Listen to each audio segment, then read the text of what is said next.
Merci, pasteur Ambroise, pour jeudi soir. Moi, ça fait un moment que ça tourne dans ma tête. J'ai une tête, c'est vrai. Chaque fois qu'on partage Galates 5, 22, souvent on partage Galates 5, 22, 23. Mais des fois, on a tendance à oublier à partir du verset 14. Je vais essayer de faire comme tout le monde. Et bien sûr, vivre selon la chair, vivre non selon la chair, mais vivre selon l'esprit. Verset 14. Car toute la loi est accomplie dans une seule parole, dans celle-ci, tu aimeras ton prochain comme toi-même. D'abord, est-ce que je m'aime? Parce que si je ne m'aime pas, je ne peux pas aimer mon prochain. Si j'évite de me regarder à la glace, je m'aime. Des fois, je ne m'aime pas. Alors, je vous ai sorti 2 mots super techniques, quand même. L'éthique de la loi. Vétérotestamentaire. Vous savez ce que ça veut dire? C'est dans l'Ancien Testament, simplement. Et la même que celle de l'évangile néo-testamentaire, comme l'indique la citation dans Lévitique 19. C'est la même chose. On parle de la loi, mais d'une manière différente, mais c'est la même chose. Quand un chrétien aime authentiquement les autres, il accomplit toutes les exigences morales de la loi mosaïque concernant l'attitude à adopter envers le prochain. Matthieu 22, 36 à 40. C'est le principe de base de la liberté chrétienne. Galates 5, 6. C'est important quand même comme verset, celui-là. Et après, ça va être un peu plus difficile. Mais si vous mordez et vous dévorez les uns les autres, au verset 15, prenez garde que vous ne soyez détruits les uns par les autres. Ça évoque dans les commentaires, il est évoqué comme des animaux sauvages qui s'attaquent et se tuent. Si on n'aime pas son prochain, on le dévore. Ça, c'est l'ambition dans le monde. Je dois être plus fort que l'autre. Je dois être meilleur. Est-ce pas ce que Dieu nous demande? Dieu nous demande de le regarder, de l'adorer. Et d'aimer comme lui nous aime. C'est une image frappante de ce qui se passe dans le domaine spirituel lorsque les croyants ne s'aiment pas et ne se servent pas les uns les autres. Se manger, se déchirer, se tuer. Ça arrive tous les jours. Mais Dieu n'est pas comme ça. Au verset 16, je dis donc, marchez selon l'esprit et vous n'accomplirez pas les désirs de la chair. Tous les croyants, normalement, nous avons, je dis normalement, mais les croyants, nous avons la présence du Saint-Esprit en nous. On le voit dans Romains 8, 9. Il leur donne la force de vivre d'une manière qui plaise à Dieu. Je dois vivre d'une manière qui plaît à Dieu. Pas la manière qui me plaît, enfin on le verra un peu plus loin. La forme du verbe grec traduit « marcher » indique une action continuelle. C'est-à-dire je dois marcher continuellement, je ne dois pas m'arrêter. Je dois continuer à marcher avec Dieu. La marche implique aussi une progression. Au fur et à mesure qu'un chrétien se soumet au contrôle de l'esprit, c'est-à-dire qu'il répond à l'obéissance au commandement simple de l'Écriture, il progresse dans la vie spirituelle. La chair, quand on parle de la chair, ça n'inclut pas que le physique. Ça inclut aussi l'esprit. La volonté et les émotions sont soumises au péché. Sans Christ. Le terme renvoie en général à la nature humaine non régénérée, c'est-à-dire à l'ancienne nature.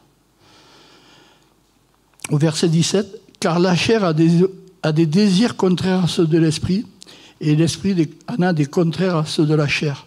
Ils sont opposés entre eux, afin que vous ne fassiez point ce que vous voudriez. » Vous imaginez? Dans ma tête, dans votre tête. J'ai ma chair, c'est-à-dire mon ancienne nature, qui veut prendre la place, toute la place. Mais il y a l'esprit que Dieu nous a donné sans condition, par son amour, qui veut faire le contraire. Vous imaginez cette lutte comme deux adversaires? Et le seul moyen de m'en sortir, c'est de me plonger dans la parole. De venir au culte, au rassemblement, écouter. Écoutez ce que dit la parole, ce que Dieu a à nous dire. Dieu a à nous dire quelque chose le dimanche matin, le jeudi soir, le dimanche soir. Dans les cours, dans les études bibliques, c'est la manière de Dieu de nous parler. Ce n'est pas des hommes qui parlent à ce moment-là, c'est Dieu. Donc est-ce que je réalise l'importance d'entendre et d'écouter la parole de Dieu, l'obéissance à Dieu, la confiance que je place à Dieu. Bon, après, là, j'arrive dans des versets qui ne sont pas... Si vous êtes conduit par l'Esprit, vous n'êtes point sous la loi. Ça va. Ça passe. Et je change de feuille, pardon. Des fois que vous ne verriez pas ce que je fais. Or, les œuvres de la chair sont manifestes. Ce sont l'impudicité, l'impureté, la dissolution, l'idolâtrie, la magie, les inimitiés, les querelles, les jalousies, les animosités, les disputes, les divisions, les sectes, l'envie, l'ivrognerie, les excès de table et les choses semblables. Je vous dis d'avance, comme j'ai déjà dit, c'est le verset 21, que ceux qui commettent de telles choses n'hériteront point le royaume de Dieu. Voilà.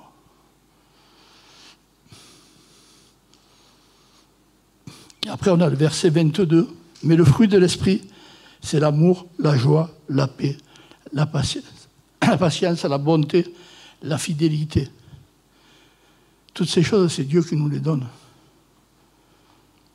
C'est important de le réaliser. Et après, il y a encore la douceur et la tempérance. Ces choses, c'est pas des vertus humaines, c'est des vertus de Dieu. C'est Dieu qui nous a dit ça le jour où on l'a accepté dans notre vie. Donc rappelons-nous ce que la chair nous propose, ce que l'esprit nous propose. Où c'est que je me sens le mieux? Quand j'ai reçu Christ à moi et que je n'obéis pas à Dieu, je suis toujours malheureux. Moi, c'est à ça que je peux détecter ce qui m'arrive. Si je ne suis pas joyeux dans ma vie, si je ne suis pas bien avec mes frères et sœurs, c'est que je suis à côté de la plaque. C'est pour moi que je parle. Je ne parle pas pour vous.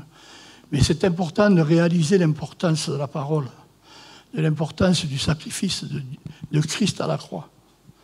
Il est mort pour nos péchés. Il est mort pour qu'on puisse être sauvés. Nous sommes les co-héritiers de Christ. Nous sommes les frères et sœurs en Jésus-Christ. C'est important, ça. Hein? Toutes les vertus de Dieu sont en nous. Mais des fois, je ne suis pas dedans. J'oublie parce que tant que je suis sur terre, je vais avoir tendance à tomber. À moins d'être Jésus-Christ, je vais tomber. Mais je ne suis pas Jésus-Christ. C'est important de se rappeler ce que Dieu a fait pour moi. Je dois me rappeler ce que Dieu a fait pour moi. Comment je suis malheureux quand je suis en dehors. Comment je suis heureux quand je suis en dedans. Le corps de Christ est important aussi. C'est là où je peux recevoir du soutien quand j'en ai besoin. C'est là où je reçois de l'amour inconditionnel de Dieu aussi. Où les frères m'aiment malgré ce que je peux être. C'est important d'avoir cette réflexion, cette capacité à réfléchir où je veux me trouver. Est-ce que je veux me retrouver dans la peine? Est-ce que je veux me retrouver dans la joie? Est-ce que je veux me retrouver moi-même personnellement tout seul? Ou est-ce que je veux me retrouver avec Christ? C'est des réflexions qu'on peut se poser, ça. C'est important pour notre vie. C'est important, la joie de Christ, l'amour de Dieu pour moi, l'amour des frères et sœurs pour moi, par Jésus-Christ. Parce qu'autrement, ce n'est pas possible. Donc je vous laisse cette idée en réflexion. Je vous remercie de votre écoute.